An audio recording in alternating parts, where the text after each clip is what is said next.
Nuk është hakmarrje, është drejtësi. Trump reagon pas akuzave ndaj ish-drejtorit të FBI. Presidenti amerikan Donald Trump ka komentuar akt akuzën e ish-drejtorit të FBI James Comey, duke deklaruar se pret që edhe figurat të tjera nga kampi kundërshtarëve politik të përballen me drejtësinë. Nuk është se kam një listë, por mendoj se do të ketë të tjerë, tha Trump për gazetarin e CNN Kevin Litvack të premte, ndërsa largohej nga shtëpia e bardhë për të marrë pjesë në Ryder Cup në New York. Trump e përshkroi Comeyn të tjerët si radikal të maj të korruptuarët që sipas tij u kanë politizuar sistemin e drejtësisë si askush më parë në historinë e Shteteve të Bashkuara.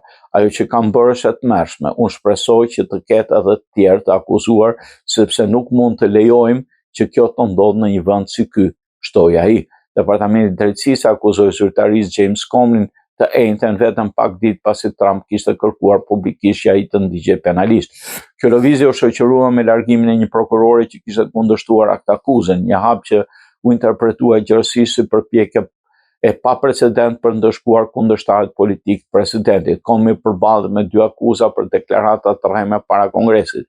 Në dëshminë e tij të vitit 2020 para Senatit, ai kishte mohuar se kishte autorizuar rrjedhje informacioni në media gjatë kohës që drejtonte FBI-n.